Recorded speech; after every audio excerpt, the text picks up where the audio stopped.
Rotogrinders, and today we're going to talk about the RG Discord. If you're not a member, you should be. It is a fantastic community and resource that Rotogrinders provides, and it's easy to join as well. All you have to do is click the Discord icon on Rotogrinders or go to rotogrinders.com/discord. From there, you'll either sign up if you're new to RG, or if you're already a member, just click the link at the top to go to the sign-in page. Once you've logged into your RG account, you can be taken to Discord to log in there. Once you've connected those accounts, you won't have to leave the server. You can freely close out and reopen Discord without ever having to reconnect. The idea of Discord might be a little bit daunting to you, but it's actually pretty simple to navigate. Whether you're on mobile or desktop, the far left side will show you the Discord servers that you've already joined. Then next to that, you'll see the channels within that Discord.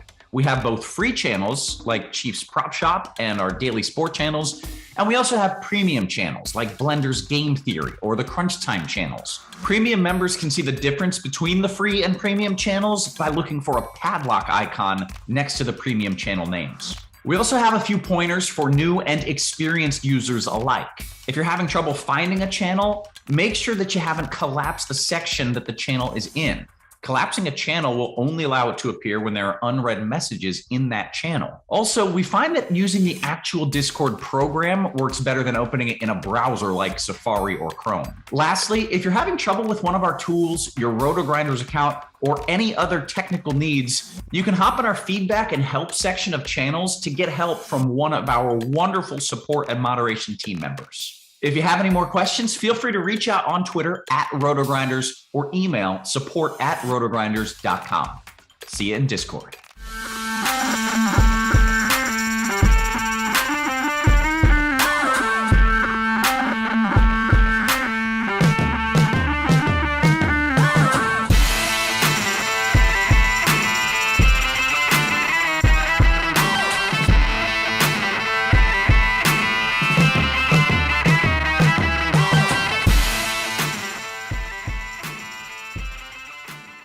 What's up, Rotogrinders?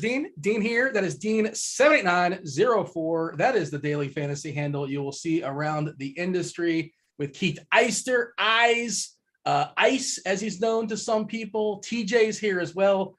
TJ, this is probably a sensitive subject. I didn't really ask about this. Are you safe right now in Canada as far as FanDuel and DK and all that stuff? Yeah, I'm not in Ontario, so I'm all good. I'm in the boonies. I'm in Saskatchewan, so my entire city's only got 250K people. I'm just chilling, and it's not going to spread. As far as you know, it's not. It's just going to be stay in Ontario, basically. As far as like I don't know. In terms of betting stuff in the States, is it usually the more blue states that are betting friendly or red states that are betting friendly? It's random. I think it's random? kind of a mixed bag. Yeah, I think it's kind of a mixed bag. Because California, there's no sports gambling. In Texas, there's no sports gambling. So, yeah, okay. Then I as far as I know, it's not going to be reaching here. It was just a provincial government thing, not a national one, and I don't think it's really on the docket anywhere else. So, fingers crossed. All right, Keith, how are things in your world? Anything eventful happened to you over the weekend that's worth talking on, or are you just excited, chomping at the bit to talk about the Blazers tonight? Just a fabulous tankathon game, Blazers at home versus OKC. Just what's most miserable about this game is it's a 9-game slate, and it's 2 hours after the 8th game tips off. I believe we have 17 live bodies available to play. In my UCF math, is that correct, Keith? We're down to 8 on Portland and 9 on OKC. That's what my calculations come up with. Yes, sir. Oh man, are we enthralled? Are we excited? And everybody's crazy cheap, and both defenses stink. We have to talk about it, right? Yeah, I'm a lot more excited about it than you, I believe. Particularly the OKC side. I feel pretty good about the guards in OKC. Big men are a little bit more difficult to figure out. The Portland side is a complete mess with what they've been doing with their rotation.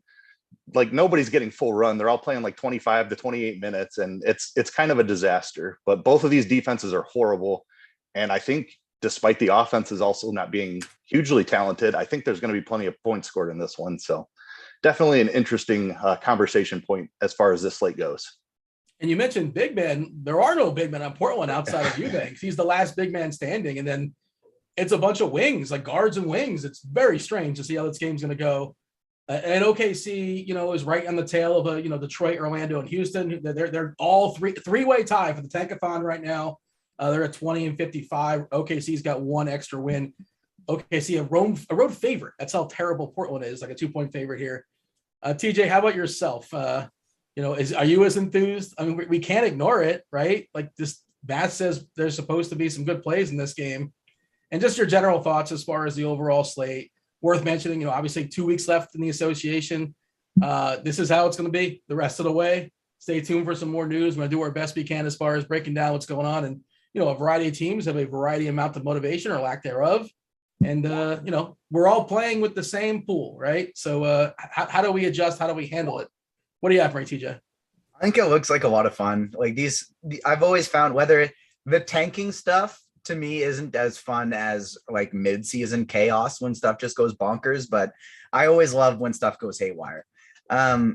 I'm trying to avoid the temptation of running 150 tonight and just work on some bankroll management, play 3 teams when stuff gets this crazy. I feel like that's also a good time to practice your bankroll management. We got MLB coming up. We're going to be excited about those contests. There's a lot more randomness right now than there usually is in the NBA. So I'm working on some bankroll management tonight, planning on only playing the 3 teams, but I still think we got a really fun slate. But like as the general rule, like the more randomness, like the more decision points, the sharper players should elevate. So as much as I say I don't want to talk about it and that kind of stuff and unpredictability and all that, the more decision points you have, the better players, like the good players, react to it. I think that's a reasonable statement. So I guess we should embrace the nonsense. Yeah, absolutely. We should embrace the nonsense. And Dean's plugging himself a little bit. He just won a week ago. And so he's like, well, the good players know how to handle this stuff, but you're absolutely right. Like if you look at the top of the leaderboards right now, these last like few weeks, it's seems to be, the people who are finishing top 5 in the biggest GPPs every single night. And so I absolutely think so. Embrace the randomness, keep your ear to the news and see what comes of it. Yeah. Keith, what do you have as far, we're going to break it down game by game, obviously in a second. Do you want to say to what's up to those watching us on the YouTube who do it that like button, subscribe, would appreciate that. If you want to ask any questions there, producer Eli's all over it. Multitasking producer Eli. One of these days, we're going to show off his talents. We were talking about a pre-show. Of course, we'd like you guys to hang out in the Discord channel, rotogrinders.com/Discord, the live stream chat channel. That is not a premium channel. Anybody can join. Anybody can hang out. And if you have any questions pertaining to the slate, something you want us to elaborate on, you're thinking of a 2v2, do feel free to fire out those questions. Eli's going to pull them, and I will do my best to knock them all out. End of show. But yeah, Keith, of course, the Boston situation, which is so weird. They're the number 1 seed in the East. It feels like they're just kind of sort of throwing this game away on a back-to-back. Bad news, like Robert Williams, the Time Lord's officially going to be out for a while. Tatum's dealing with the knee. I think I'm not sure a body part they gave to Brown, but there's going to be a lot of cheapies in the Boston side here. So that's one of the games we're going to focus on, or just sort of your general thoughts as far as the slate before we dive in and talk about it game by game. Yeah, definitely lots of value available in Boston. Bit of a slow matchup there with Toronto as well, who plays pretty decent defense. So maybe some opportunities to get a little bit different, although there's some really cheap guys who are going to be playing a ton of minutes in that one. But you do have some other large totals on the slate. Denver has a great matchup against Charlotte. Miami, a great matchup against Sacramento. Atlanta against Indiana. And San Antonio, Houston is going to be a really fast game where neither of the teams play a ton of defense either. So, I mean, this is just a really interesting slate. I think there are lots of places to attack. And it'd be interesting to get your guys' thoughts as well. But there's going to be plenty of places to get different in tournament, despite some massive value popping off. We just got, looks like a projection update, ownership update, I guess is about an hour or so ago. I'm going to run some optimals. I'm curious how many like Celtics are getting spit out in those optimals, because I imagine it's probably like 2, maybe 3, possibly 4, depending on where you're shopping. We'll talk about it in a second, but you did mention Denver. That's the first game we're going to talk about. And this time of year, of course, it's super important motivation. Denver, one of the most motivated teams on this slate, currently in the 6th spot right now in the Eastern Conference, right above the play-in nonsense, a game above Minnesota. So they want to stay afloat. You'd imagine they're going to play their guys as is, straight up. Charlotte, another team kind of jockeying for position in the playoff play-in nonsense in the Eastern Conference. So this feels like two teams that are actually motivated to play, which is good. 232.5 is the total in this game. Denver, 3.5-point favorite versus Charlotte. Charlotte playing in the back half of a back-to-back home game tonight. I'll throw it to you, TJ. I know you play a ton on FanDuel. We know how suppressed the Jokic price is on FanDuel. We know how much value there is tonight all around. So, it's Jokic. And again, heavy motivation. It projected to be the top scorer on the slate, probably by, 5-10 points. Talk to me about Jokic and, how do you not – DK, different conversation, still a really good play. But I think if you want to start at FanDuel, because I know that's where you focus, go for it. Yeah, on FanDuel, I honestly think I'm playing 3 lineups tonight. He's going to be in all 3 of them. But I honestly think that if I was playing 150 and if I was running 150 tonight, and this is one of the reasons why I'm having so much trouble resisting that temptation, is because if I was running a 150, I think I'd probably have him on all of them. And the reason for that is just there's so many different guards I want to play tonight. There's the value combinations. There's Trae Young and DeJounte Murray that I would want to get a ton of. But then there's also these other guys like Trey Mann and Chris Dunn and the other guy in OKC, Maladon, are all only point guard eligible on FanDuel. So there's so many guards that I want to play, but there aren't that many big guys I want to play, and we're gonna need to spend up money somewhere. So Jokic is by far my favorite pay up option on the slate. I'm trying to see where we have him as far as ownership. Again, FanDuel a little bit different on DK. 40% is the ownership on FanDuel. And I think I don't think it gets any lower than that, TJ. Yeah. I don't think it's any lower than 40%. I think it'll probably push up to 50, and that's why I plan on getting 100. That's my plan on getting a little different than the field tonight. If we sort by projection, center guys, center only, everybody playing and just center only, if you want to do that. Adebayo, you can play a power forward. Randall, you can play a power forward. But the next closest center only play for what it's worth, Vukovic, almost 20 points less projection. Again, of course, you can run like Bam and Randall and Mobley, and those 3 guys are, power forward. Bam is a 14-point less projection. Man, are you playing, Keith, are you playing FanDuel tonight? You're playing just DK? Where are you at? And if you are playing FanDuel, it's just hard to get away from that Jokic price. Yeah, I'm mainly on DK. I'll run one lineup on FanDuel. And Jokic will be in it for sure. Yeah. Okay. How about the rest of the Denver Nuggets? Do you like anybody else on Denver, Keith? It's an interesting matchup. I never like playing Aaron Gordon or Will Barton. I think those are the 2 I would look to. I just don't think we need it on that slate. They're kind of in the same range as the OKC guys, the Boston guys. There's just far better value. I don't think that we need it, particularly on DK. Talk to me about Jokic on DK. How much are you prioritizing him? Because the price is much steeper. The cap is tighter overall. So I'm running stuff now because I'm curious how likely he will land in my lineups tonight. Of course, I want some, but salary cap reasons and how much it hits the rest of my squad. Where are you at as far as Jokic on DH? DK? Yeah, he's still the best spend up on the slate, and there's plenty of value to fit him in pretty easily. Just this matchup against Charlotte, and you kind of touched on it with the positional stuff too. He is so far above every other center that I'm going to make sure I'm over the field on him. I just love the matchup. Charlotte has struggled against big men all season long. Should be a competitive game. Charlotte should push the pace a little bit here. So just a great spot for Jokic. I'm going to be overweight for sure. I'm checking my Apple's going to run them in a second and see what they're kind of spitting out, but it looks like Jokic is going to hit both caps, which is not surprising.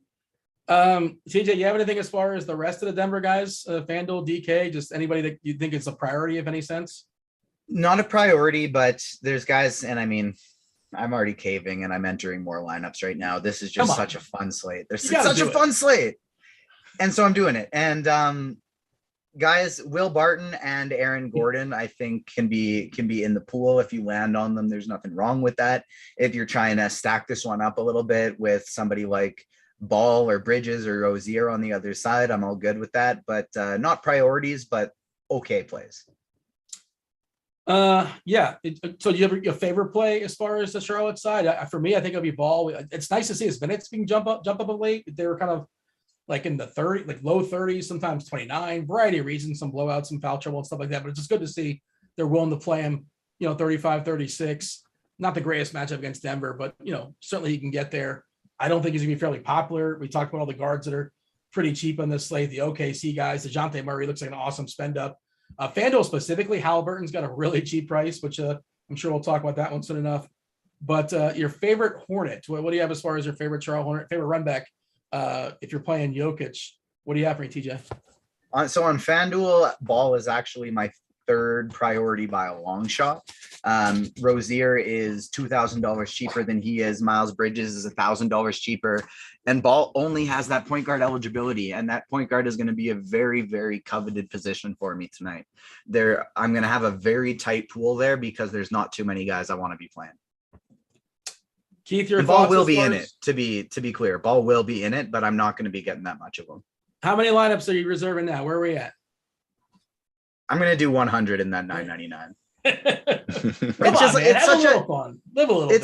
It's like the annoying part of it is it's like we talked about this the other day, the humble brag with the restrictions they give you on FanDuel. It's like I'd love to just for the fun of it be able to whip 150 in that 25-cent contest and then just play my one big team, but just kind of keep my process going where I make my 150 and everything so I don't get rusty, but can't do that. And so it's kind of all or nothing.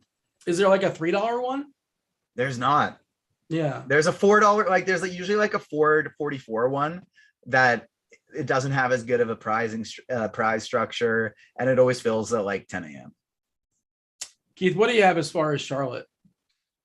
Yeah, I think LaMelo would be my priority just from what we've seen here recently. You touched on the minutes coming up a little bit. Like Rozier was the guy that was hitting the ceiling more often a couple of weeks ago, but it seems like LaMelo, I don't know if it was just a kind of back off a little bit, save him for this stretch run here. But LaMelo is the guy that's been hitting the ceiling here recently. He's the one I'm going to chase. Rozier's a little bit more expensive on DK. Tougher matchup for Bridges, I would say. So LaMelo is my priority.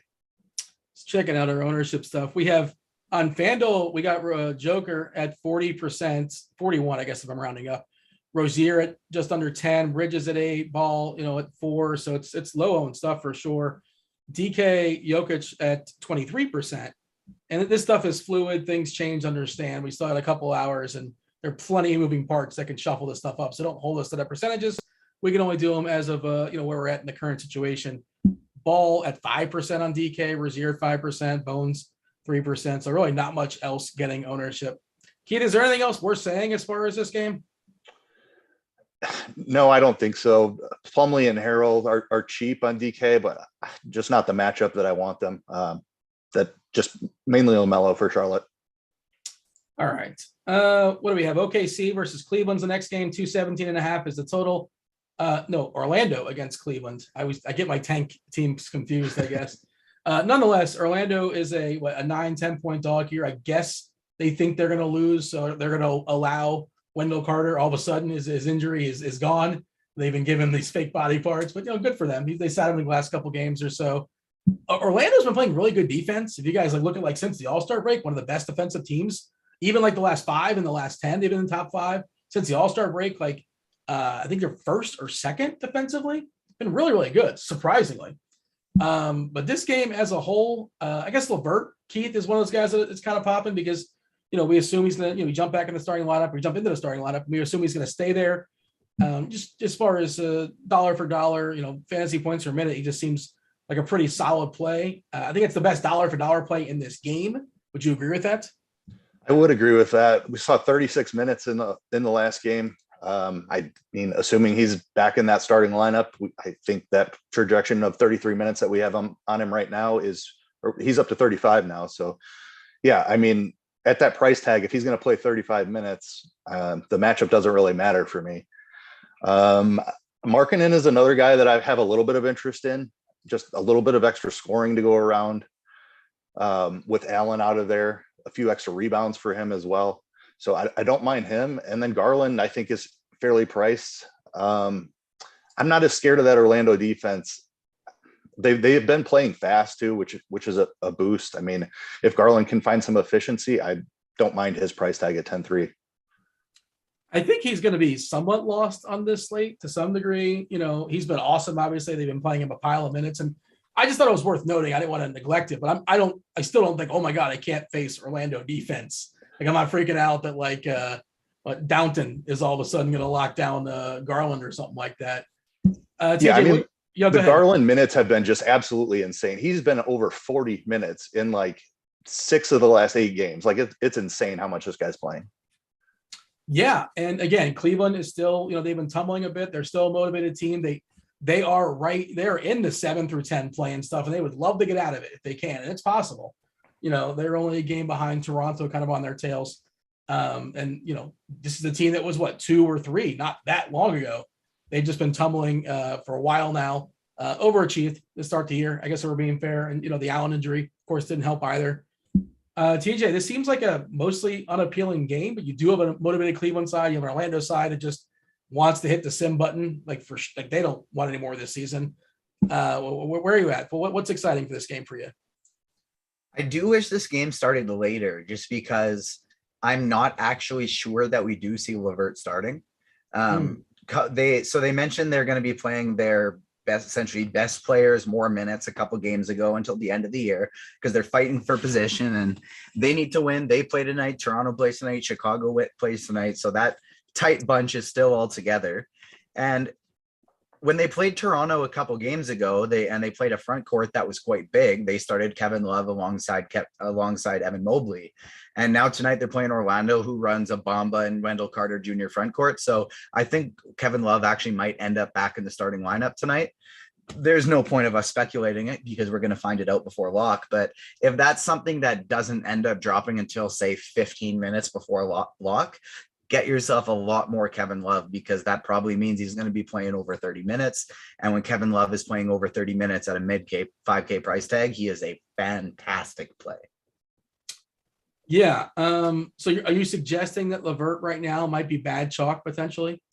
I mean, like I said, we don't have to speculate too much because we're going to get that starting lineup. And if LeVert starts, I think there's nothing wrong with it.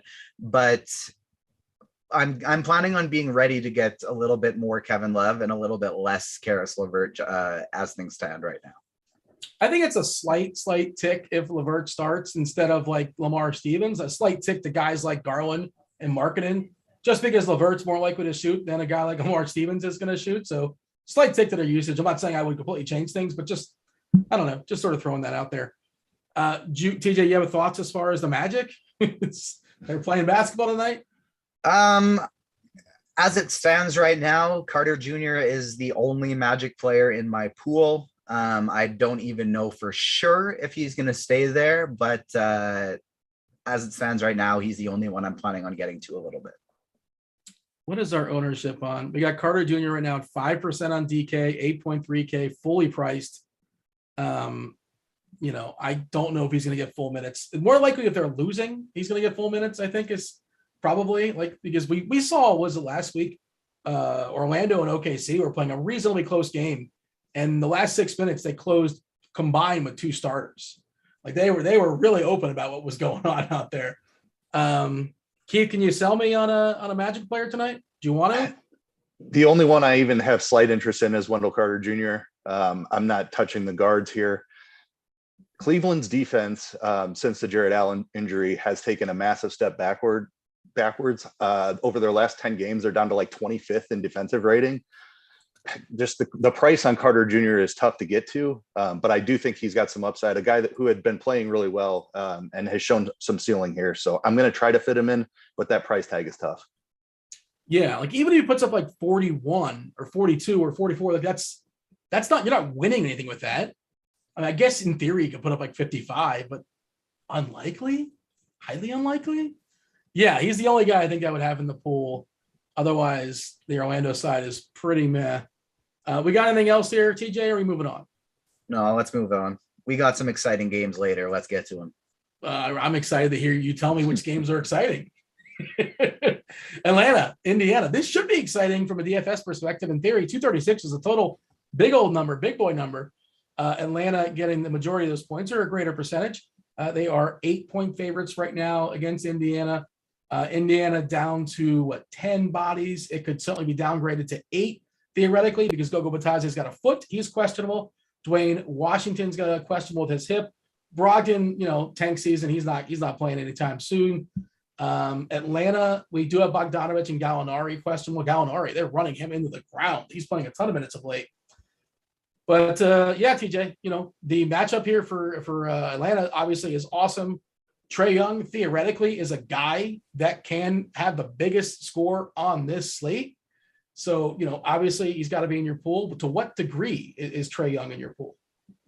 I like Trae Young quite a bit. This is one of those one of the reasons why for me the point guard is such a coveted position, and the big reason why is just his ceiling.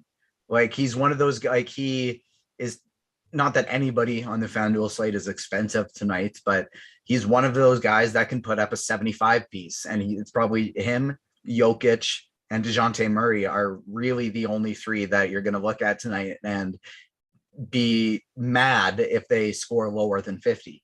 And all 3 of them have great chances of putting above that. Trey's going to see a lot less ownership because he's got a lower median projection than the other 2.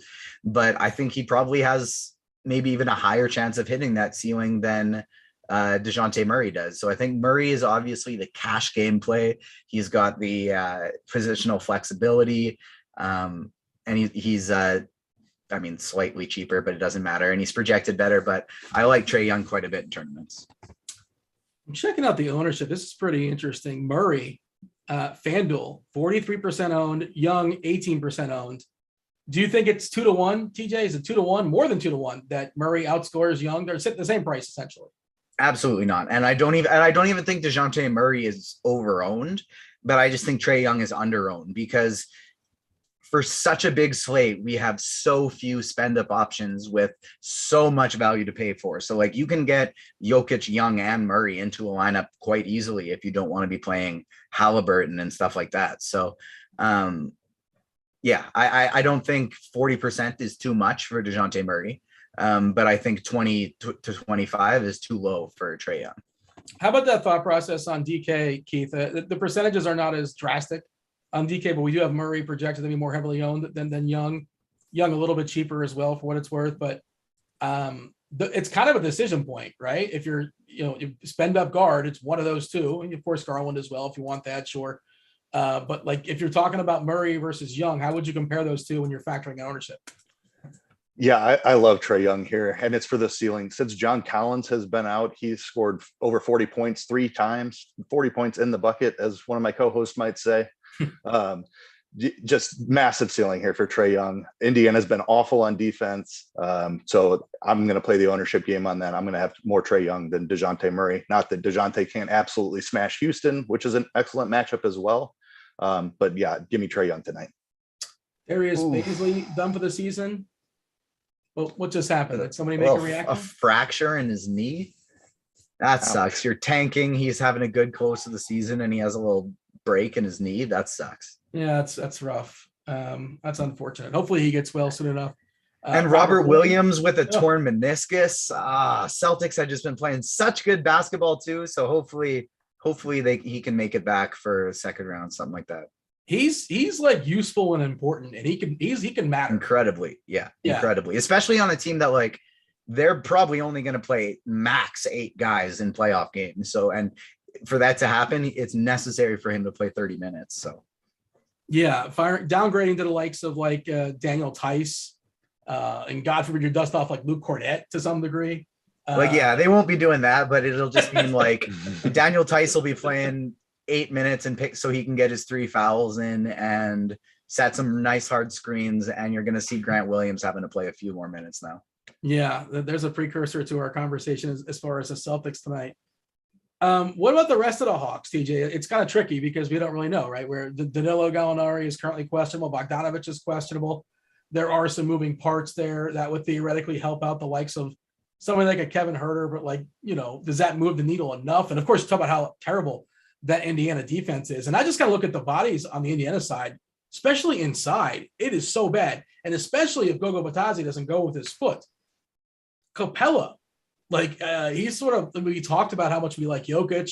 especially on FanDuel when you have the salary, you only have roster one. But this feels like a spot where, like, in 29 minutes, Capella can go like 17 and 17 and just pummel the likes of, I don't know, if it's not Batadze, then who is it? Like Brissett, Jalen Smith, Terry Taylor.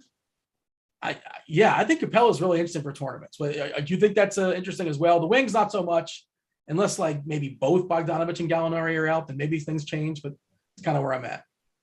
Yeah, if both Bogdanovich and Gallinari are out, I'm going to have a lot of interest in Kevin Huerter, a little bit of interest in DeAndre Hunter, way more interest than I already have in Trae Young, just because I think that'll increase the likelihood this game stays closer.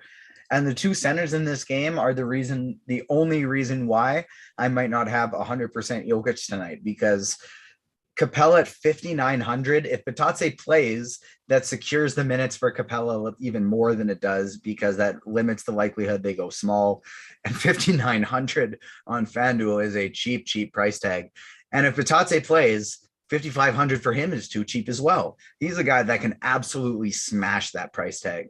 So that's something that I might look to have a little bit of, and have some Capella Batadze lineups, and basically just make sure that I have Trae Young also in those lineups, because I'm going to need to spend the money somewhere. But can you do that? Can you make Capella and Batadze? I'm not in FanDuel, right? I don't think you can do that. Sorry, no. When I play Capella, I'm also going to have Trae Young. When I play Batadze, I'm also going to have Trae Young, just because if I'm not spending that salary at the center position, I'm just going to have so much of it left. Understood. Yeah, and so on the Indiana side, if Batadze is out, if he's in, I think he's a good play. If he's out, again, we don't have to speculate too much. We'll get this news before lock. Jalen Smith, I think, is a fantastic play, power forward eligibility if he's out. That's why I want Batadze not to play, just because Smith doesn't need that center eligibility. And so that's even more Jokic I can get to, while still getting a big in a nice spot here. And the Dwayne Washington stuff is important too, just because they don't have that many bodies. That secures Halliburton's minutes a little bit more if this game gets ugly. It gives Lance Stevenson and Terry Taylor's more secure of minutes, especially if Batadze is out for Taylor. So we got to wait on this news. We can touch on it more later. Brissett's a good play if all those guys are out as well. So this might be one we have to get back to. But even if they're all in, Batadze looks nice, and Tyrese Halliburton is just way too cheap. Keith, I want to get your take as far as Capella and the rest of the Atlanta guys. Ooh, Paul George is targeting a return this week. It's coming. Yeah, it's coming. That's that's interesting. Yep. I have a ton of interest in this Atlanta team. Definitely need to wait on the news, and I hope it waits a little bit longer to break, because I think that this is the game where we can pivot off of some of the chalk in Boston and even the OKC and Portland guys. Gallinari is in play for me at 5'6" if he is in the lineup. If he is out, I have a ton of interest in DeAndre Hunter. Bogdanovich is a little bit tougher to get to at 6,500, but he's shown a bit of a ceiling with his usage off the bench in his 6-man role. If he is out, I absolutely love Kevin Huerter. So this news is important for me. I think it's a great way to pivot off of some of the other value on the slate. Love the matchup for Capella, as you alluded to. And then I think some injury situations could open up some bigger roles for these guys. Does Capella get like distinctly better if Goga's out? I honestly think he might get worse. Maybe he goes off the court more likely. Yeah, go ahead. Yeah, that's like, I think if Goga's out, I actually think it's worse for him, because your starting center is going to be Jalen Smith, and your backups are going to be O'Shea Brissett sliding to the center spot, and Terry Taylor, who's like 6'6". Yeah. So I actually think that would be, if Goga's out, I actually think that's worse for Capella, because I think that it makes it more likely that they just go straight up small. But they won't necessarily have the bodies to do so if Bogdanovich and Gallinari are out, because if those guys are out, swapping in a Okongwu isn't necessarily going small. And so even if they add in DeLon Wright to that lineup, they got Young, Wright, Huerter, Hunter, they're still going to need a 5 out there. And so it's not likely that their 5th guy, they're going to choose to be Lou Williams or Luau Cabarro over Capella. So he's still in a good spot regardless, but I definitely wouldn't upgrade him if Goga's out.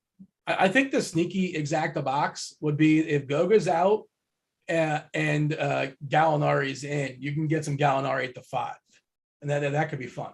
Yeah. I like that. If Gallinari's in and Goga's out, I think that would be a small downtick to Capella and an upgrade to Gallinari. I agree.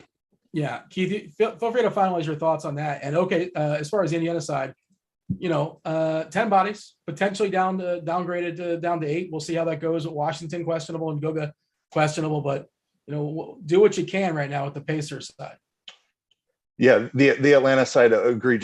I like that idea that Gallinari gets a slight bump if Goga is out.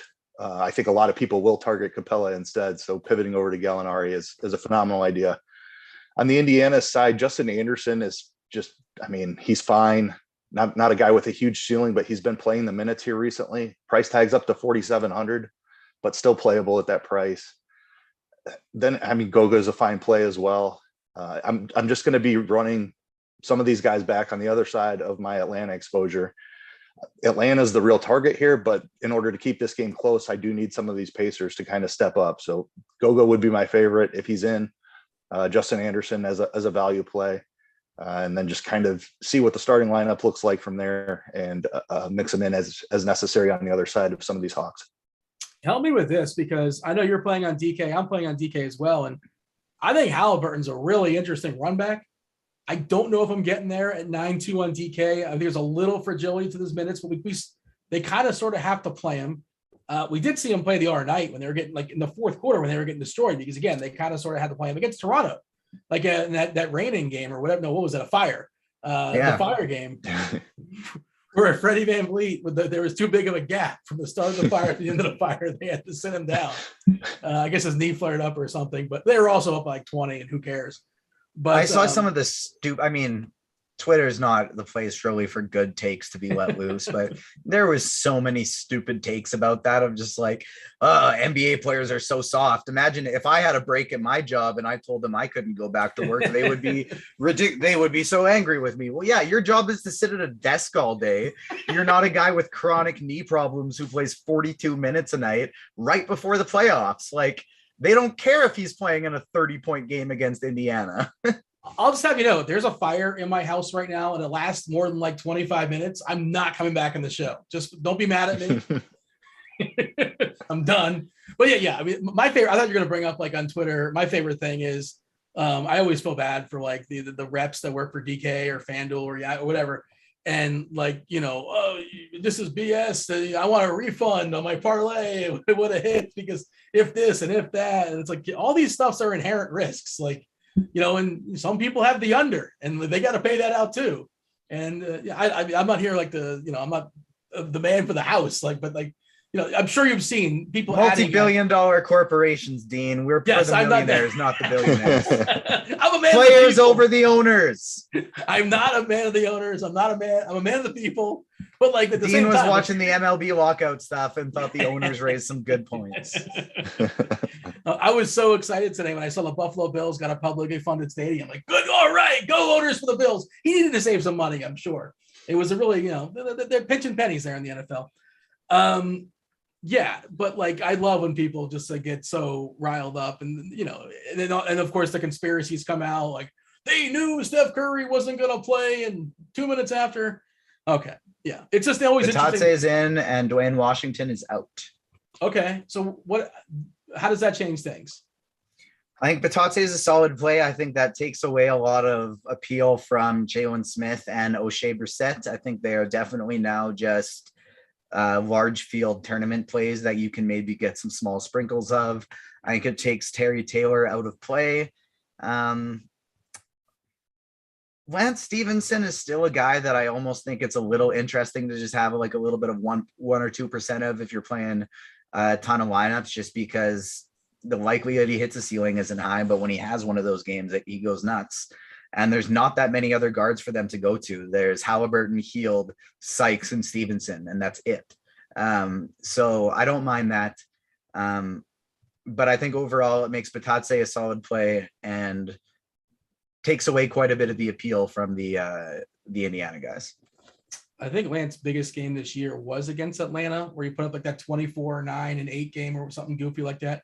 I don't know if there's any stock in that, but just whatever. Just sort of throwing it out there. It's interesting. Like, they have 9 bodies, and like two of them are guards. Justin Anderson's not actually a guard. Buddy Hield, they start at the 3. Lance Stevenson is a 1/3. They don't have a lot of guard options tonight. They're pretty. You're calling Lance a forward, I guess. Is that Sykes? Yeah, that's what I'm saying. Okay, that's of their 9, 5 of them are their quote unquote big guys.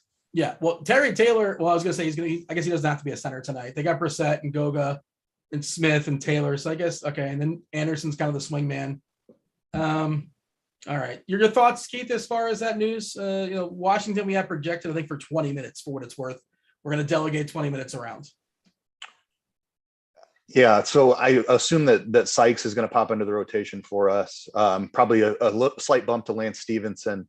Goga is going to be my main target here, and now Anderson is fine at that price. I might take some shots on Lance Stevenson too, just because I need some exposure to this game as much as I want to play the Hawks. If this game gets out of hand, maybe he gets a little bit more run. I don't mind Lance Stevenson. 4,300 is not ideal, but if he gets up to that 25-minute range, I think he's in play. Are you playing behind the curtain? What I'm doing right now as we speak is I'm making groups in lineup HQ. I will not have a lineup that has both Lance Stevenson and Tyrese Halliburton, and I won't have the lineup that has both Lance Stevenson and Buddy Hield, because if Stevenson's going off, my guess is it's probably going to be in a blowout and he's getting extended run. And in those cases, I will not want Hield or Halliburton.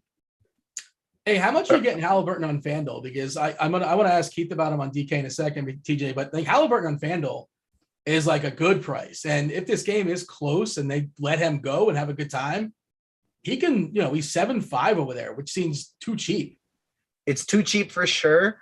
The thing that's going to limit me getting to him is just the amount of amazing guard options there are tonight. And I mean, limit me getting to him. This is still a 9-game slate, and I'm going to be getting probably 20 to 30%. But he hasn't been taking that many shot attempts. His assist rate is through the roof. He's doing an unbelievable job in the pick and roll, distributing the ball, but he's not shooting that much. So if he's not getting the stocks to go with those assists, he's not really been reaching the ceiling lately. So I'll be probably over the field on him, and I like him quite a bit, but I'm not going to be getting him to near the extent as somebody like Jokic or DeJounte Murray. Keith, how many lineups are you running on DK tonight? Like 20? Yep. You think you get to much, if any, Tyrese, because he's 9-2 over there? Yeah, 9-2 is just difficult. I know it's a good matchup with Atlanta, but we just talked about Trae Young and how much we like him. We're about to talk about DeJounte Murray, who's a phenomenal play. I'm going to mix in some Garland. All of those guys are just slightly more expensive than Halliburton, and I think the ceiling on them is quite a bit higher than the ceiling on Halliburton. Yeah, I mean, I'm making 8 on DK, and I might play 1 Tyrese. I don't know, and if I do, I feel like I have to run it back with probably Young, that really gives me a different shuffle. But that's maybe something I'll do. I'm not really sure. Maybe Capella. Maybe I'll pair it something like that, but we'll see. Halliburton, just distinctly different price on DK as opposed to FanDuel. We got anything else here, Keith? Or moving on? I think we can move on. All right. Chicago Bulls. Your Chicago Bulls? I think they're your Chicago Bulls, right? Yeah, they can be my Chicago Bulls. You're the owner in this conversation. Yeah. 218 is a total. Obviously not a very appealing total. They're facing the Knicks. It is a 4-point line. The Bulls are favored. As far as Chicago injuries, they're good to go with the exception of Lonzo. Of course, he's been out for a while. New York, it's pretty much standard what we've seen for a while too. Nothing's really changed. Quentin Grimes is questionable for what it's worth. Oh, we were expecting Randall to be available in this game. Well, Keith, I'll start with you on this one. This is a wholly unappealing game from my estimation. Of course, you can play Vuk, you can play some DeRozan, you can play some Levine. The New York side is not that appealing. If you want to pinch in some Randall and some Barrett, I guess you can. But RJ's price has spiked in the absence of Randall when he was thriving. I don't like a lot here. Could change my mind. I can't change your mind on this one. Just New York games are always really slow. They try to slow the pace way down. And all 3 studs are active for Chicago, and it's really difficult. Earlier in the season, DeRozan and Levine were getting there together, but DeRozan's scoring has come way down. Like he's not getting 30 or 35 a game anymore. He's in the low 20s. The price has come down a little bit, but still not enough where I want to play him in this slow game environment, tougher matchup against the Knicks. I'm pretty much crossing this whole game off. All right, TJ, there's 9 games tonight. Where are you, if you're going to power rank, is this one near the bottom? Or are you also mostly uninterested? I know you're running 100 lineups, so I imagine you have some pinches here and there, but what do you think? Yeah, it's definitely near the bottom, but small amount of interest. Io DeSunmu's in the starting lineup now, and we're projecting him for 30 plus minutes, and he's 3,800 on FanDuel shooting guard eligibility. I think that's okay to sneak him into the pool. Same thing, Caruso still below 5K. I think he is in play, not somebody I want to get a lot of though. Vooch, I'm probably going to fade just because of the what I want to get this at the center position tonight. It's not going to be him. And Levine's price is slowly been ticking up lately. All 3 of the guys are playing. I don't think I want to get a lot of them. DeRozan only 8K on FanDuel. I think is okay, but he's also picking up some ownership. So that's something I'm going to be under the field on. Something I don't think I'm going to do for New York, but I wouldn't tell you not to if you're running lots of lineups, is to have a little bit of Mitchell Robinson, just because he's low 5Ks and he has a crazy high ceiling with FanDuel's stocks scoring systems. But I'm probably not going to have him just because of getting so much Jokic. RJ Barrett's still under 8K. He's still in play. Julius Randle back 8.3 power forward eligibility. He's in play. But guys, just that maybe you're going to be sprinkling in, not heavy targets. Only guy in double digits projected as far as ownership right now on DK is DeMar DeRozan at 14%, Randall at 9%, Barrett at 7%, Levine at 6%, Vuk at 6%. FanDuel, like you said, you have some salary and you get a kind of a suppressed price for DeRozan. So he's getting 23% ownership over there. 8K, Randall at 14%, Barrett at around 10%, Vuk, which is an interesting pivot, I guess, away from Jokic, but I don't necessarily think it's a great one. Doesn't tell you like it either. If you want to get a pinch, whatever, if you're running a bunch of lineups, but not that hard to get above 6. Anyways, I guess we should just move on. 9 games, we can power on through. Talk about my terrible Miami Heat team.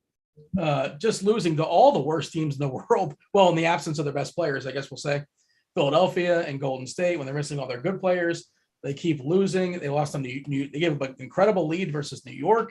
Now they're facing the putrid Kings. 216.5 is a total, not a terrible, a terribly high number, not a very appealing number. And also the Kings are 12-point dogs to the Heat. Ooh, Davion Mitchell has been awesome. There is a bit of a spike in his price, very much of a spike in his price, but he's been good of late. We have for Miami, we should mention the body parts as far as the Heat, because every single game there's something new with them. Let's see, Miami tonight, got it written over here someplace. Oh yeah, so Hero is questionable, Tucker is questionable, Caleb Martin is out, Gabe Vincent is also questionable. Sacramento, of course, we know. We're not going to see Holmes or Sabonis, and almost definitely Fox the rest of the season. TJ, this is another game. Butler you can play, Bam you can play. I don't think you can play much else on Miami, and Sacramento. Sell me on something. So quick touch on Atlanta. We have Danilo Gallinari out, and Bogdanovic is a game time decision. So it's looking like we're going to be able to fire up Herter as well as DeAndre Hunter, and we got a lot more safety out of Clint Capella as well. Going to the Sacramento side, Davion Mitchell's price on FanDuel has gone up, and nowhere near to the same amount as it has on DK. And so even though the matchup's not good against Miami, good defensive slow team, 6,500 for the type of usage and assist rate he has lately, I think that you can still get him in your pool. Harrison Barnes, 5,700. That's fine. I don't want to do it though. I think Davion Mitchell's probably going to be the only one that I get on this whole team for Sacramento. And on the Miami side, Jimmy Butler, Bam. I don't think it would be crazy to play Tyler Herro, but that'd be it. Yeah, I agree. Mitchell, especially on FanDuel, is probably the best option on Sacramento if you want to run back at 6.5K. DK, I believe he is 7.5. Keith, 7.4. Feel free to speak to that. Kings, just in general, Keith, any Kings do anything for you DK wise? No, nobody's really doing anything. They're all just a little bit overpriced. If I had to take one, I think it would be Damian Jones, but I mean, Goga's right there for just 500 more. I'd much rather play Goga. Dante DiVincenzo's at 5,500. He's playable, but I don't love it. Just tough matchup with Miami. I don't think we need to do it on the slate. What about my Heat? What are we doing there? Bam and Jimmy, really the only interest I have, unless Hero were to miss. Kyle Lowry at 6,400 would enter the conversation. But yeah, Bam and Jimmy, not priorities for me on this slate. If I land in that low 8K range, I'm fine with either one of them. Yeah, that's kind of where I'm at too. We're seeing Bam at 22% on DK. It's fine. 13% for Jimmy, fine. A little bit more on FanDuel again, where just salaries a little easier to come by. 35% for Bam, which is a big old number. 30% for, of course, you can play him at power forward. That's important to note there. TJ, yeah, talk about FanDuel as far as Miami, because you are getting their 1-2 combination fairly heavily owned. Yeah, they're pretty cheap for them, and there's not that many pay up options on the slate. So while Sacramento's matchup is terrible, Miami's is really good. As long as this one stays somewhat close, Bam and Butler should absolutely smash. There's just obviously quite a bit of blowout risk in this one. I don't mind the idea of running a Bam and Butler with Davion Mitchell 2-1 mini stack, but that's probably going to be how I try and get these guys. Is the lineups that I'm playing Mitchell, that's when I'm going to be playing Bam or Butler, maybe even both, but I'm going to be playing them all together or probably not at all. Do you think Hero being out would significantly change a lot for Miami? I think it increases the likelihood that somebody like Max Strus could have a really big game off the bench, especially if it goes in a blowout. But on a 90-game slate, there's just too many other more likely options that I'm going to be going to. Yeah, that's kind of what I'm looking at too. And I'm thinking, like, maybe if Hero and Vincent and Tucker, and Martin's out, so it could be a little bit thin as far as the guards. Maybe you can extend the Lowry if you want to, but like, again, I don't think you need that. But same question, Keith. Is that kind of your same sort of thought process? Like, if Hero's out, it's not a huge deal necessarily. Not a huge deal, but I think I do have a little bit more interest in Lowry than you guys do. Just, I don't know. Great matchup. I think he could pay that price tag off pretty easily. All right, let's talk about a game that has a really, really low total. If Hero, Tucker, and Vincent are all out, even though Oladipo is there, I actually don't even hate the idea of taking a couple shots on Strus, just because he could get extended minutes, and then if it goes into a blowout, he'll keep getting that time, and he'll be the guy firing up all those shots with the second unit. So I don't hate that if all three of those guys happen to be out. What's the most minutes they've played Oladipo so far? Like about 20? Let's see, where do they have him capped at? Oh, he's played 25 his last time. 25 was the last time.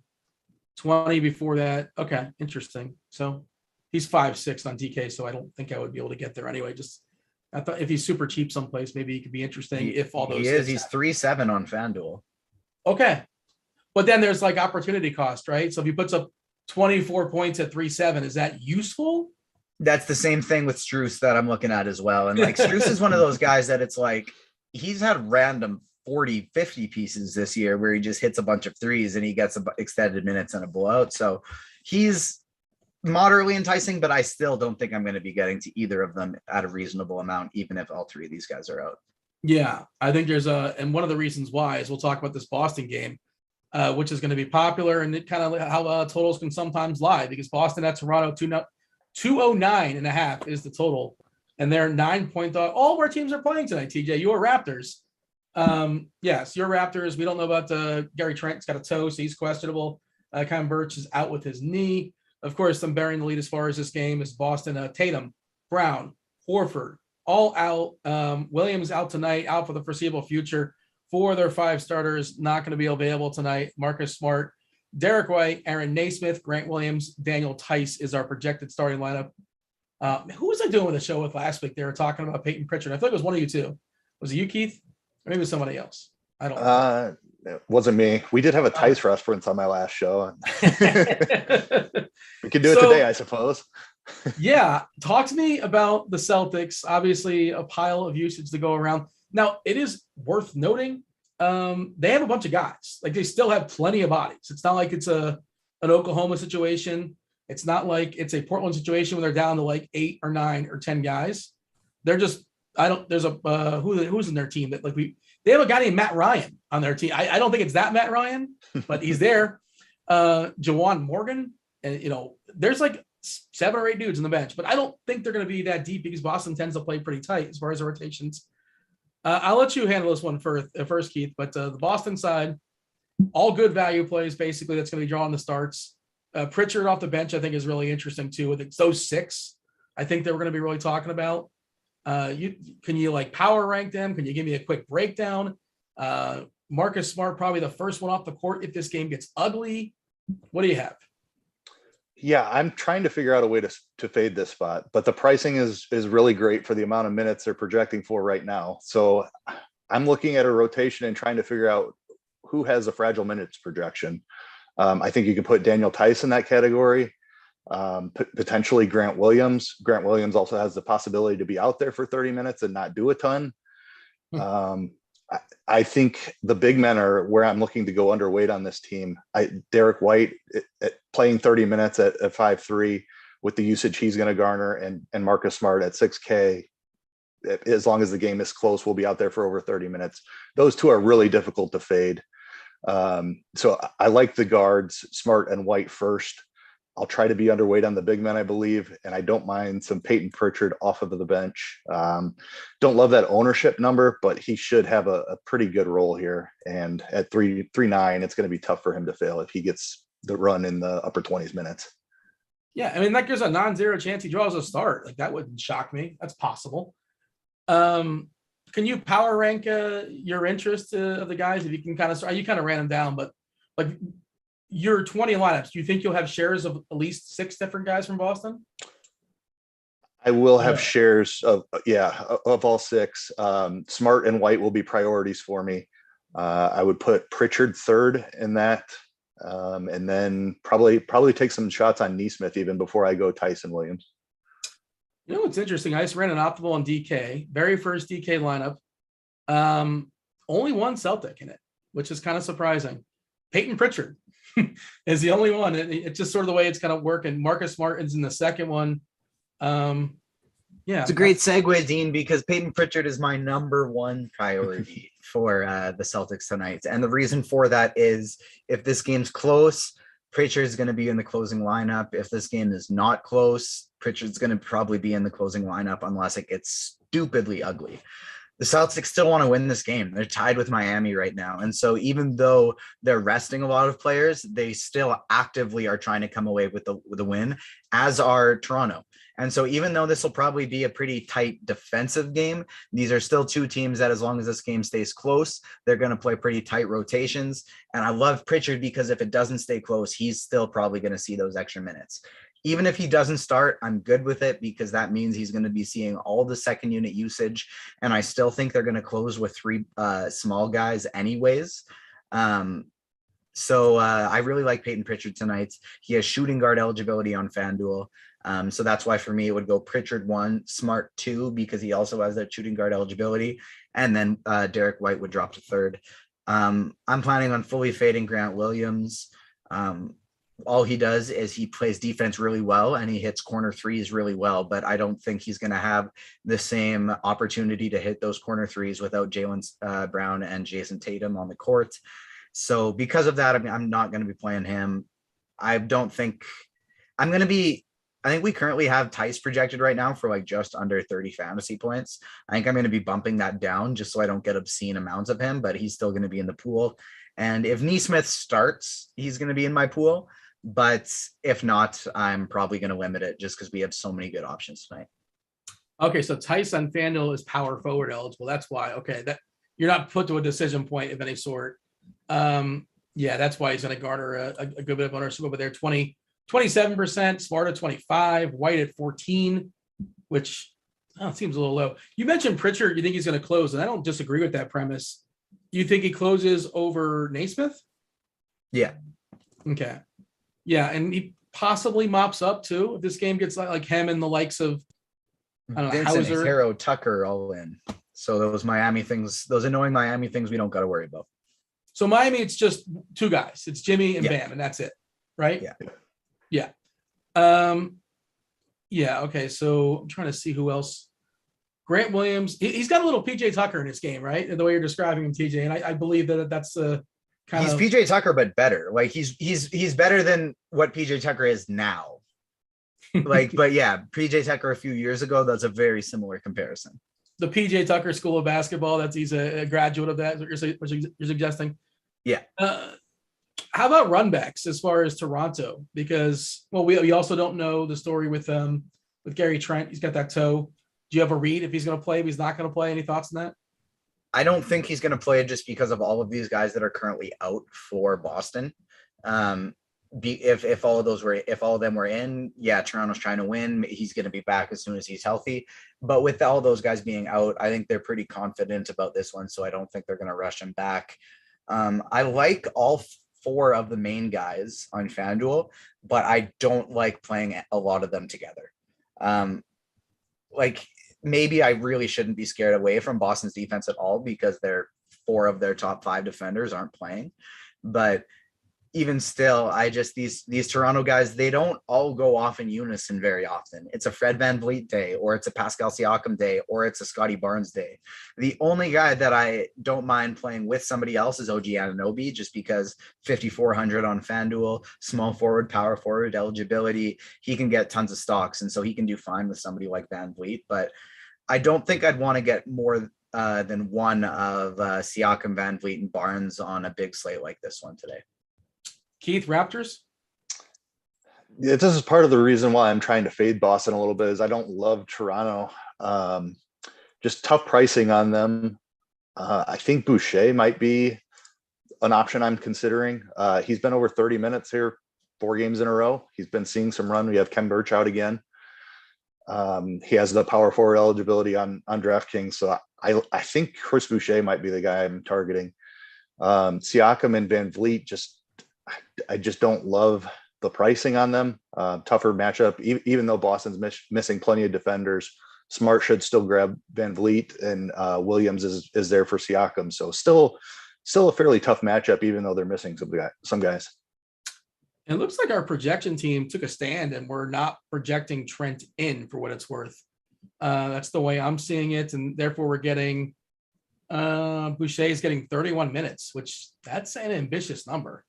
It's possible, but that's where he's been the last 4 games. Yeah, but there's been some blowouts there too, but okay. Ken Birch is also out in this game. Yeah. We did see. So Birch is a starter. So are we projecting?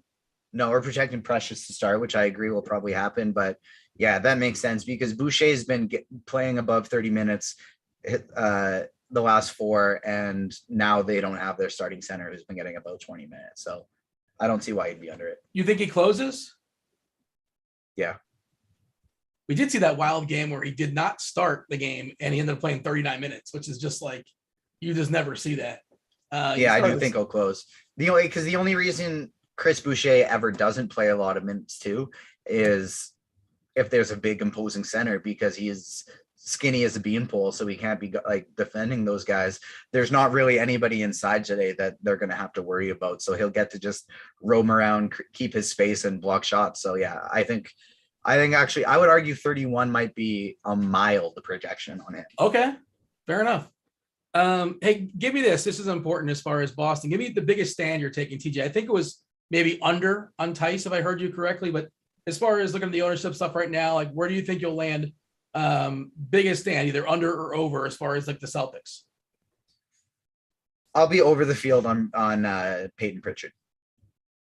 Yeah, that'll probably be my biggest one. I don't want to say I'm going to be aggressively under on Tice, is just because I think he'll probably be 20 to 25%, max 30% owned, and I'll probably have him in the 15 to 20% range. So it's not going to be a crazy fade. It's just I'm not even worried about his ownership projection as much as I'm worried about his actual projection here on RG that we have him for, because it's not that I don't think he can't reach that. It's that he's projected for 8x and I don't want to get 80% of them. Yeah, he's that 0.85 fantasy point minute guy in the season. That, of course, a lot of that is with other dudes that are, bigger usage guys as well. He should be. Yeah, it's kind of, I don't really know what to do with him, because is that good chalk or bad chalk, Keith, as far as Tyson? The same question. Is there somebody you think he'll be dramatically or significantly or over or under as far as the Boston guys on DK? I tend to lean to go overweight on the 2 mid-range price guys in White and Smart. Tice is the guy I am considering a pretty big fade on. I'm just not sure he's going to play 28 minutes. Like he hasn't done it in a really long time. Just scrolling back here. It looks like in January was the last time he even played that amount. I know they don't have anyone else really in the front court, but I don't think he's a guy that they want to run out there for that long. So I'm just going to take a chance that he's in the 22 to 24 range instead of 28. It's a great, and I agree completely with what Eyes is saying too, because he's a super foul prone player. He could foul out in 18 minutes. If this game gets ugly, he's going to be one of the first guys that gets taken out of it. If he doesn't start, X him immediately. If he's not in the starting lineup, don't play him. When did Christian Wood get this hamstring? I missed this. He's questionable, Christian Wood? Oh, man, it could be Şengün season tonight. I didn't realize that. Gary Trent will play. Okay. Oh, wow. Bump down Boucher. Yeah. Yep. And not that he can't get there, but yeah, he's going to lose some of his minutes, obviously. And I guess Achua probably takes a hit too. I think to some degree. I'm not going to be playing Boucher or Achua anymore.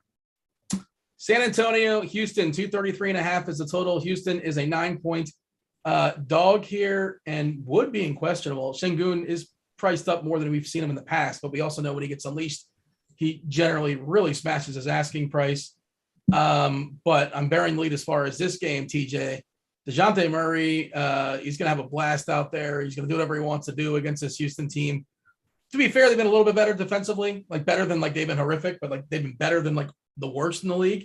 But they're still a good matchup, obviously. I think that's a good starting point. We kind of touched on him. We were talking about Trae Young earlier, but talking about Murray and the Spurs.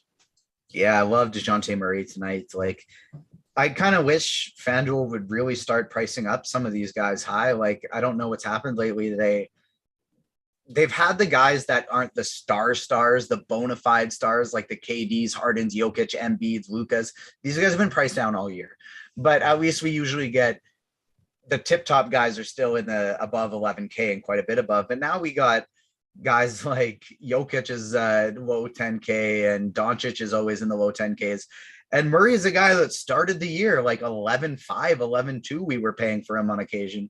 And now he's back all the way down to 10K in the best possible matchup you could have. It's only a 9-point spread. That's not that much. As long as this isn't a 30-point game, he's still going to get good minutes. And you got Lonnie Walker is out as well. You got a bit of an undermanned Spurs team. So that just Walker's a guy that when he's in there, he likes to chuck up a lot of shots. So that's a bit of a usage rate that gets taken out of the lineup. Maybe it gives DeJounte a little bit more of minute security. With such few pay up option on the slate, DeJounte is an awesome play. I think you can take shots on Jakob Poeltl, Keldon Johnson, Devin Vassell if you want, but that's probably all I'm going to touch. And I mean, Josh Primo, maybe. If Josh Primo is still in the starting lineup, there's still no Lonnie Walker, 3,600. I think you could potentially play him, but he's just not the best per minute guy, and there's so much opportunity cost of guard today.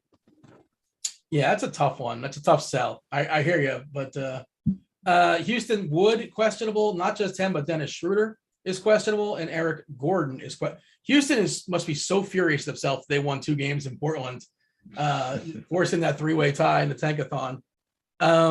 Yeah, Keith. I look. You don't put Q tags in these guys if some of them aren't sitting, and they want to lose this game. You get them in a dark room. You put the lie detector, up to the owner and the GM.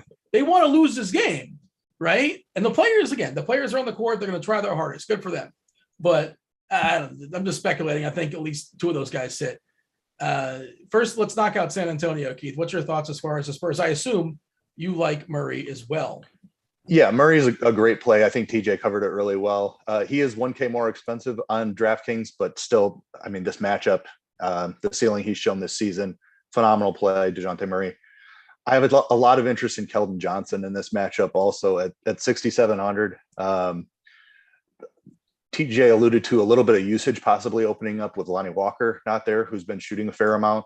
If Keldon gets a few extra shots here, I really like him at that price tag in this matchup. Poeltl is a guy I don't mind too. It's a little harder to fit him in being center only eligible, but I will have some of him.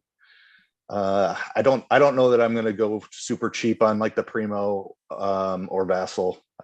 Probably just love Murray, love Keldon, and I'll have a little bit of Pirtle as well. Yeah, I'm not running enough lineups to get that either. I understand the thought process. 3 games at 7, 3 games at 7:30.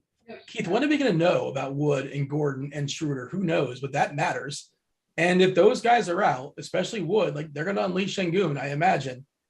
Man, this is stuff that can change the slate. And the tricky thing is if you're locked in on players on, Atlanta or whatever, you need to. Sometimes those spots are precious when you need them most. How are we handling that? Because I think maybe I'm being over dramatic, but I think that can really change things if Wood, Gordon, Schroeder, especially Wood, is out. Yeah, the one that stands out is Goga is 5,700 and Şengün is 5,900. So, I mean, that's a direct 1-for-1 pivot pretty much. So that might make me consider going a lot lighter on Goga than I had intended, because I do think Şengün would be a phenomenal play if Wood were to sit. For what it's worth, we have an if-then up on the site. And this might be a little bit ambitious, but let's say it's not. So we're saying if Wood is out, we're projecting Şengün for 39 points, which is massive. And that's more than Goga. And you're going to want Şengün over Goga every time, in theory. How are you handling this one, TJ? I think it's a really fun one to handle. So like what I'm doing tonight is like one of the great things about what FanDuel's done this year is there's a lot of positional flexibility. But how I'm planning on getting a bit of an edge on the field tonight is I'm actually not using that in lineup HQ. I'm limiting a lot of guys who are power forward center eligible to just power forward so that I can get lots and lots of Nikola Jokic tonight. I'm limiting a lot of guys who are shooting guard, point guard to just shooting guard so I can get guys like Trae Young in more lineups and a lot of these point guards in the final game that we're going to be talking about in more lineups. Christian Wood is going to be an exception tonight. I'm going to allow myself to get to him in center lineups because that way, if he's out, I can just swap nice and quick to Jakob Poeltl and it's going to be fine. I'm planning on getting way overweight to Şengün. We have him projected for 22 minutes. I'm planning on getting him at about 20. I think I'm going to put him in for 26 to 28 maybe and get way over the field on him. If Wood is in, I'm going to swap a little bit of that to Isaiah Roby, a little bit of that to Drew Eubanks, and still keep a little bit of Şengün because this is a 9-point spread. If this gets ugly, he could absolutely smash. And even if it doesn't, 5,900, he could get 30 points in 22 minutes and you're still not crushed by that. So Şengün's a guy that I'm going to be aggressively over the field on because if Wood's in, there's still other options. And if Wood's out, he's probably the best player on the slate. We got to pick up the pace, boys. It's been no shenanigans too. It's all business. We're just kind of diving into these games. 9-gamer. We're here for the next 12 to 15 minutes, whatever it is. And then we'll step aside and make way for the premium show. If you guys have premium at Rotogrinders, rotogrinders.com. Andy Means, you got Kevin Roth taking you guys straight up the lock. If you guys are on YouTube, you have still time to get your questions in. Fire off your questions. We'll do our best to knock out as many as possible before we step aside and make way again for the premium Crunch Time show. And again, get your questions in the Discord, rotogrinders.com/Discord, the live stream chat channel. Producer Eli is throwing them my way. We're going to have a bunch compiled. All right, let's be efficient in this one. Golden State, Memphis, 221 is the total. Golden State is an 11-point dog here, punting this game off. No Draymond, no Clay, no Porter, no Curry. Peyton is questionable. Triple J on the other side is questionable. Brandon Clark is questionable. Of course, we know Ja is out as well. Give me the efficient rundown here, TJ, as far as Golden State versus Memphis. I guess Kuminga is the one that's popping the most, or if you have the salary, Jordan Poole. The efficient version of it is there's a lot of options that are really nice, but I don't think I want to get to a lot of them in the same lineup. These are two strong defensive teams. I don't think this is going to be the fastest game. Both of these teams have really great singular plays. On the Memphis side, Tyus Jones, Desmond Bane, Dylan Brooks, all strong plays. I don't think I'd want to get to more than one of them in a lineup. Tyus Jones may be the exception just because he can get there by getting 15 assists. Steven Adams is a guy that I always like taking shots on because he can smash and he never gets owned. Tonight's not the night for it for me, even though the minutes could be there. If Jaren Jackson Jr. and Brandon Clark are both out, I'm going to allow myself to get to a little bit of Steven Adams just because there's no Draymond Green in this game. They're going to be playing Kevin Looney at center. And so there's actually somebody he's going to be matching up with. He's not going to be taken out of the game for it to go small. So if both those guys are out, I'll get to a little bit of Adams, but if not, the opportunity cost is just a bit too high. On this Golden State side, with all these guys out, you got to like Andrew Wiggins. He's only 5,800 on FanDuel. He's seen his price go down a ton. Jordan Poole is a strong play, but I'm a little bit scared of that price tag just because it keeps going up and we have so many other great options. Kuminga, 4,400. He's been starting. He hasn't been great, but now there's even more opportunity. Kevon Looney, I think there are worse things you can do with Draymond Green out, but just don't expect more than 30 points out of him. If both Jackson and Clark are out, I don't think it's completely insane to suggest Tillman could be interesting as a cheapie, as like a super fun for the Memphis side. But otherwise, if this game is close, or if it's close and high scoring recently, Poole could score like 35 actual points in the bucket. Like that wouldn't surprise me either. But tournament stuff, obviously. Well, anything you want to add there, or what do you want to add, Keith? Anything you want to highlight as far as what TJ ran down? Yeah, Jordan Poole is the one I want to highlight. I know the price is way up there, but dude has been shooting 20 times with Clay shooting 20 times alongside of him. Now Clay is out. I mean, who's going to shoot for this team? Jordan Poole is going to get some more shots here. And he's been putting up 35 plus DK points in every game alongside of Clay without Curry. So now with Clay out as well, I think Jordan Poole has a massive ceiling, even in a tougher matchup with Memphis. He's probably the only one I'm looking to target on Golden State. Kuminga he's been out there and then they don't close with him. So now Draymond out, I don't know if that matters. I just don't feel good enough about Kuminga's minutes to want to target him. On the Memphis side, the Jaren Jackson news matters quite a bit for me. I absolutely love Desmond Bane and Dylan Brooks. If Jackson were to miss, both of them get pretty significant usage bumps without him. Obviously, Ja Morant's usage out of the lineup already. So those would be the two main options. I do like Tyus Jones as a value play as well. So I have a good amount of interest in Memphis, especially if Jackson sits. Yeah, and the last thing I want to touch on Golden State is, even though Jordan Poole's cheaper on FanDuel than he is on DK, I like him better on DK. And that's just because of the price difference between Wiggins and Poole. It's only a $1,300 difference on DK, whereas on FanDuel, you get Andrew Wiggins all the way down at 5,800. And so that 2K price difference just makes me want to get to him a little bit more. I thought you were going to say the 3 point. The scoring does favor him on DK as well. 0.96 FanDuel point per minute, 1.01 on DK. So one of the players that has a little bit more of a gap as far as being a better player on one side versus the other. Is there anything else? Yeah, Kuminga is the tricky one because he's a good fantasy point per minute player and he's interesting. And I don't know what to do with him because, like you say, Keith, they keep kicking him off the court even when he's starting. And theoretically, he's a piece they like. Kerr has talked him up many times.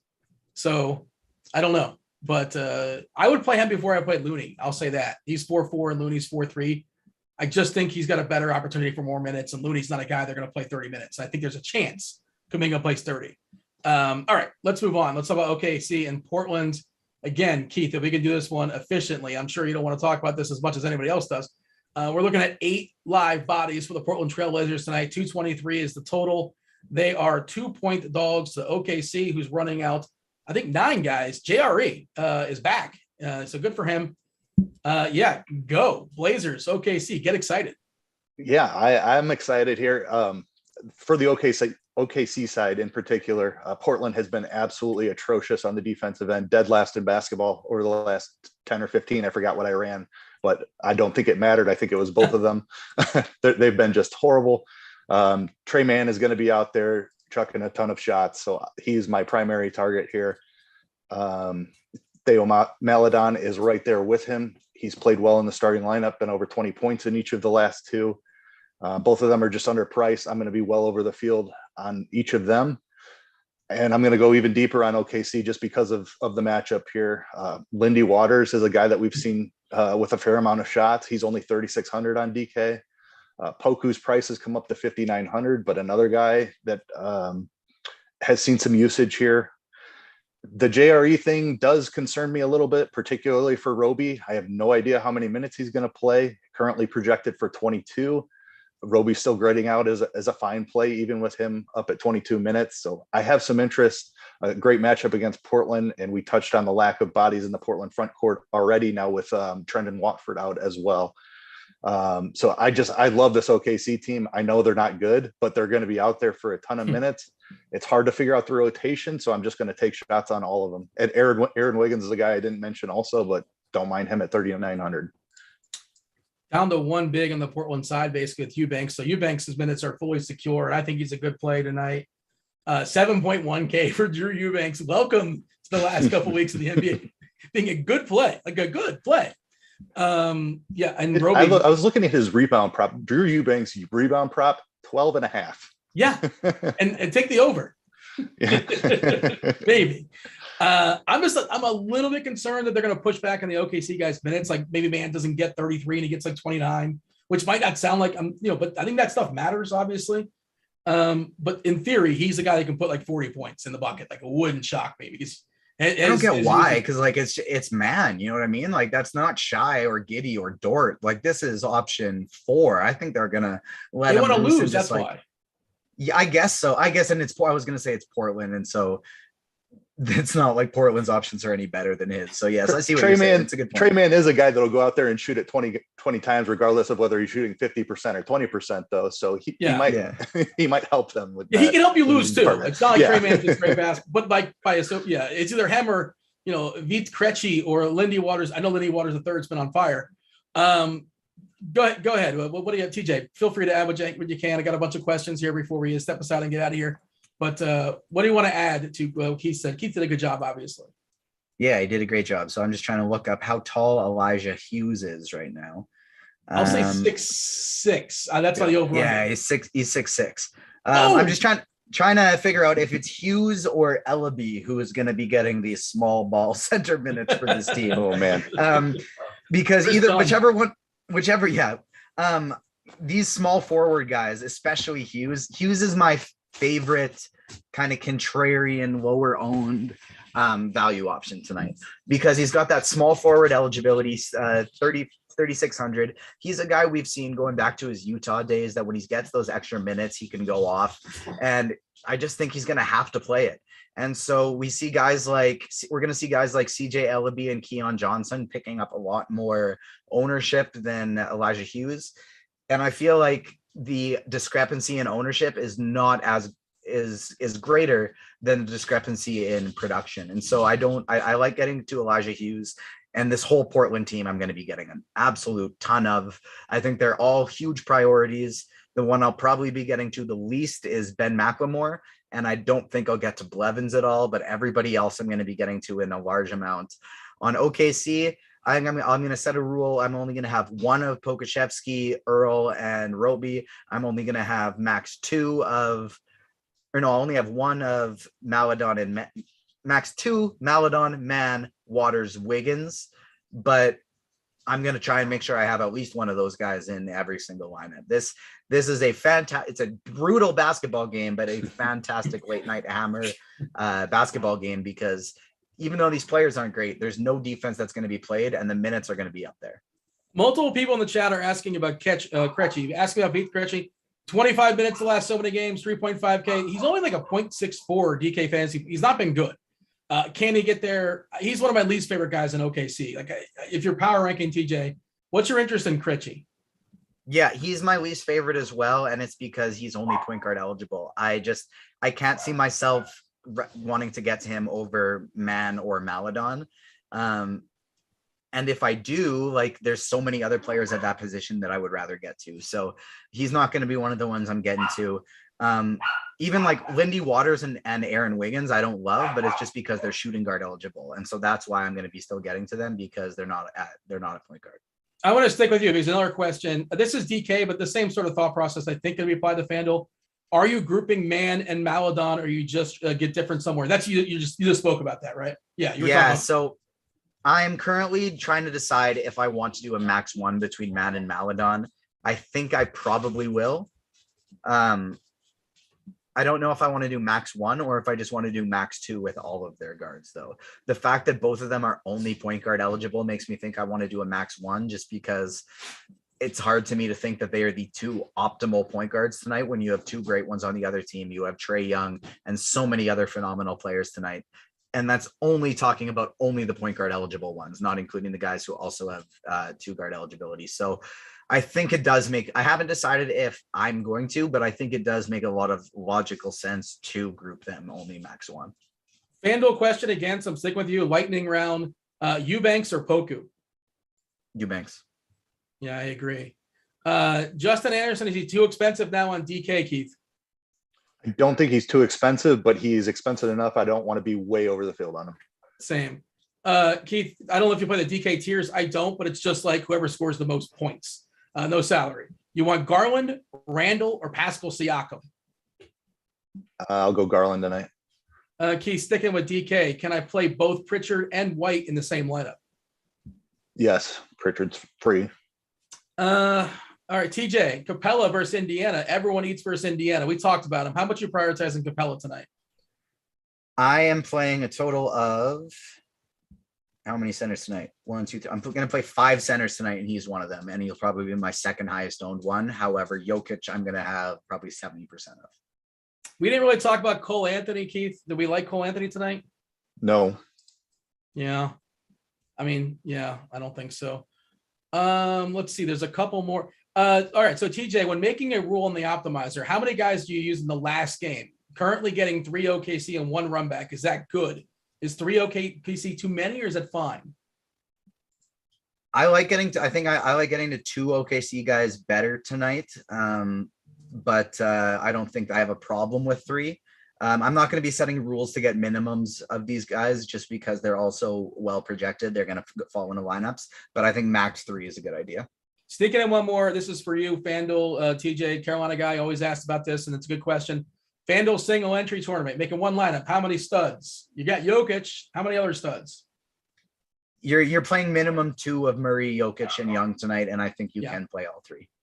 Yeah, I like that answer. All right, we got to step aside and get out of here and make way for Crunch Time, the premium show. Do appreciate y'all watching us on the old YouTube, wherever you guys are watching us. If you're on YouTube, hit that like button on your way out. Do subscribe. Do turn on those notifications. It helps us out with the old algorithm. That was TJ. That was Eli producing. That was Keith. That was basketball. I was Dean. We're out of here. Oh.